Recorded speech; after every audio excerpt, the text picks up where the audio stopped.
لوگوں کے ذہن میں یہ بات شیطان نے ڈال دی کہ مرنے کے بعد کون زندہ ہوگا، کس نے دیکھا ہے؟ وہاں تو کچھ نظر نہیں آتا، قبرستانوں میں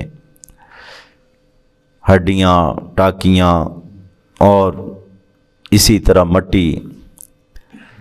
تو اللہ رب العزت نے فرمایا یہ کس طرح اے بندے تیرے ذہن میں یہ بات آ گئی؟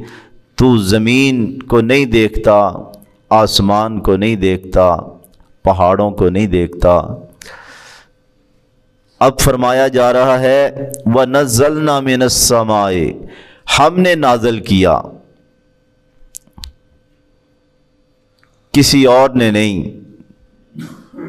توحید یہ ہے، کوئی دیوی دیوتا، کوئی پیر فقیر، کوئی اور نہیں، ہم نازل کرتے ہیں من السماء، آسمان سے، ماءً پانی۔ اور یہ پورا واٹر سائیکل ہے، آبی چکر، کہ ایک ایک چیز دوسری سے جڑی ہوئی ہے۔ یعنی کہ سورج کی دھوپ سے یہ ندی نالوں اور سمندروں اور دریاؤں کا پانی بھاپ بنتا ہے، ہوائیں اس کو اوپر اٹھاتی ہیں، اوپر درجہ حرارت اور ہونے کی وجہ سے یہ پانی برف بن جاتا ہے، یعنی بھاپ پھر پانی میں تبدیل ہو جاتی ہے۔ نزلنا تدریجن، یہ بھی اللہ کی بہت بڑی نعمت ہے۔ ٹنوں گیلن پانی اوپر ایک دم دھڑام سے زمین پہ نہیں گرتا، قطروں کی شکل میں گرتا ہے، ورنہ نہ کوئی درخت رہے نہ جانور اور مکان گر جائیں۔ جب اتنا بھاری پانی ایک دم آ جائے تو اللہ تعالیٰ بادلوں میں سے قطروں کی شکل میں اتارتا ہے۔ نزلنا کا اس میں معنی ہے تدریجن۔ اللہ اکبر، رب کی بندوں کی سر ربوبیت اور اللہ کی قدرتوں کے نشان۔ پھر مبارکن، وہ پانی برکت والا ہوتا ہے۔ اللہ اکبر، برکت والا۔ کتنے مخلوق ہے اور بازار میں سبزیوں کی دکان، ریڑھیوں کی دکان بھری پڑی ہے۔ برکت والا پانی۔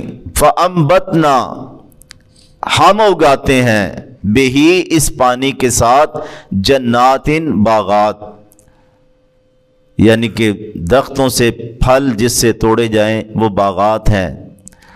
وحب الحصید، اور بعض ایسی فصلیں جو کاٹ لی جاتی ہیں جس سے دانہ نکلتا ہے، غلے، چاول، گندم۔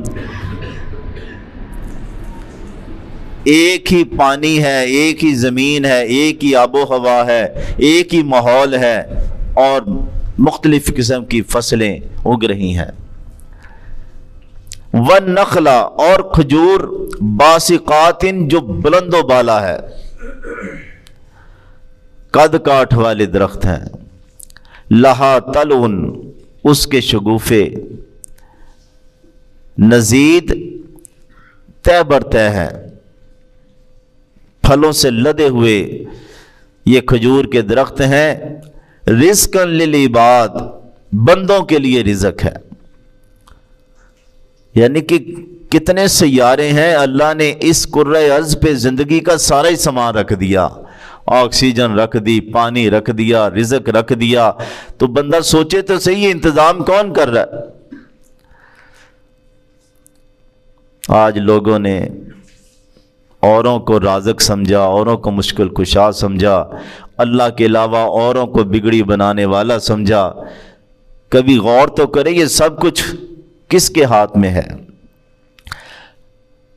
وَأَحْيَيْنَا، اور ہم زندہ کرتے ہیں، بِهِ، اسی پانی کے ساتھ، بَلْدَةً مَيْتًا، مردہ زمین۔ آپ دیکھیں یہاں تو خیر بارشیں ہوتی رہتی ہیں، بعض اوقات صحرائی علاقے میں یا مکہ کے اندر اس وقت کئی سال، 5 سال ہو جاتے ہیں بارشیں نہیں ہوتی تھی۔ اب تو خیر موسم بدل گیا، تو ماضی کے اندر جڑیں خشک ہو جاتی، کوئی زندگی کے آثار نہیں تھے۔ یعنی کہ اتنی تیز دھوپ مکہ کی پڑ رہی ہے، مکہ کے علاقے میں سورج کی دھوپ، جڑیں خشک ہیں، لیکن پانی کے ایک چھینٹے کے ساتھ ہی وہ مردہ جڑیں ایک دم